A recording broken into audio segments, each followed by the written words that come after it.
ভোলানাথ, আজ এই মহলও আমি বন্ধক রাখতে চলেছি। এ আমার প্রাণ।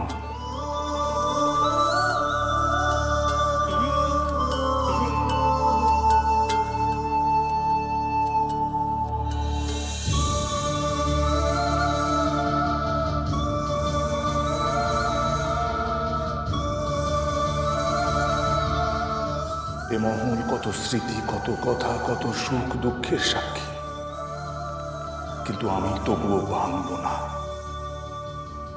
এই মহল বন্ধক রেখে বাণিজ্যে যাব, আবার সেই বৈভব, প্রতিপত্তি, ক্ষমতা ফিরিয়ে আনব।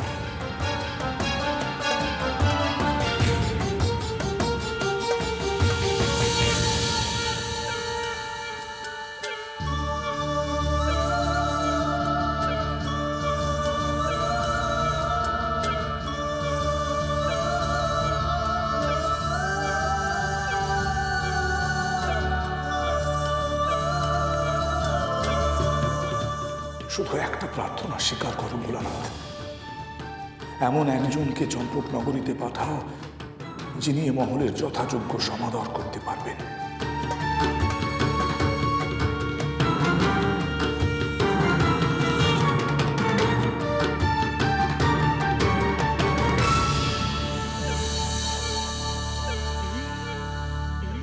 আমি তোমার সম্মুখে আবার মাথা উঁচু করে দাঁড়াবো মহেশ্বর।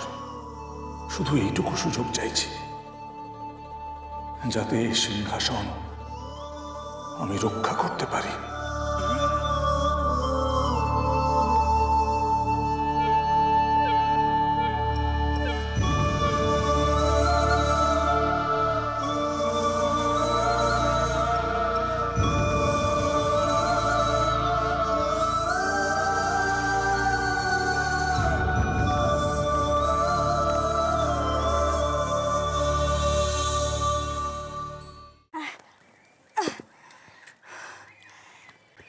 দেখো দিদি, হাঁস কেমন দুধ জল আলাদা করে দিয়েছে।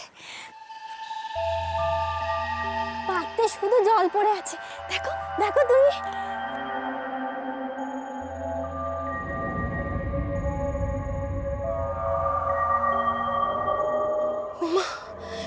এই যে অলৌকিক কাণ্ড হয়ে গেল বেহুলা, তোমার মাথা এত বুদ্ধি আসে কোথা থেকে? তোমার কাজ তো হলো। কোথায় হলো বাচ্চা? আগে দেখি এই পাত্রের জলে কাপড় পরিষ্কার হয় কিনা, কাপড় ডোবাই। সূর্যাস্তের আগে সব কাপড় পরিষ্কার করতে হবে। সরো বাচ্চা সরো, এখন কাজ করতে দাও।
মায়ের পরীক্ষাতে নীতি উত্তীর্ণ হয়ে গেল।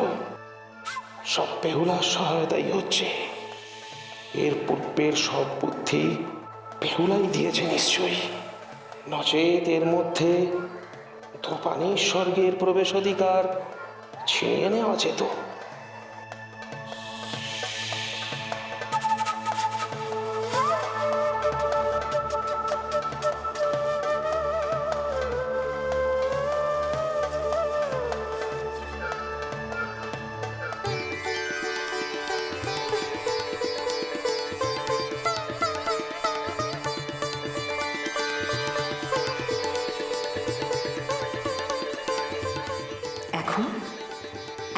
আপনি কি বলবেন দেবী পার্বতী?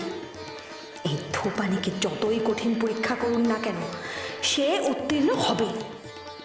আপনি আমার স্বর্গে প্রবেশ করা আটকাতে পারবেন না, কিছুতেই না।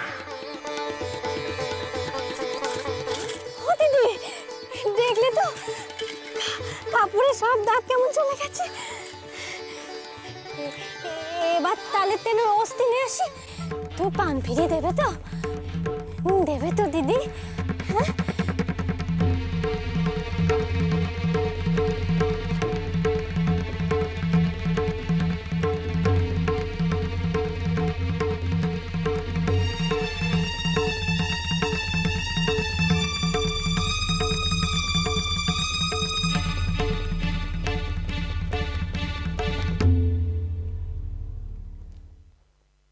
প্রণাম মা।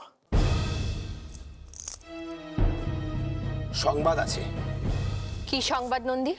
আগে নেতি ধোপানি বেহুলার সাহায্যে জল আর দুধ আলাদা করে কাপড় ধুয়েছে।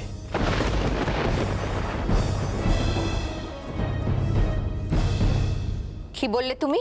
শুধু তাই নয় মা, ধৌত বস্ত্র নিয়ে সে স্বর্গেই আসছে। কেন, আপনিই তো তাকে বলেছিলেন বস্ত্র ধৌত করে স্বর্গে আনার কথা। আমি এখন বিশ্রাম করব নন্দী, নেতি ধোপানির সঙ্গে সাক্ষাৎ করব না, এ কথা তুমি তাকে জানিয়ে দিও।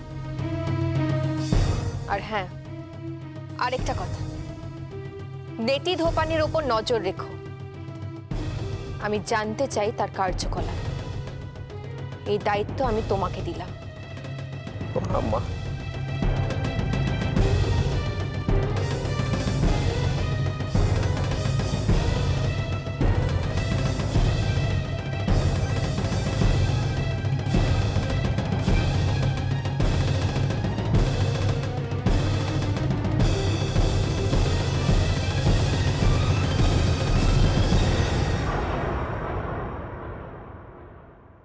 আমি জানি দিদি তুমি পারবে।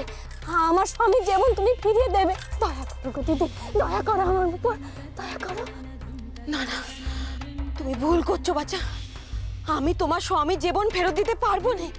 কেমন করে জীবন ফেরাতে হয় আমি জানি না বাচ্চা, বিশ্বাস করো, আমি জানি না।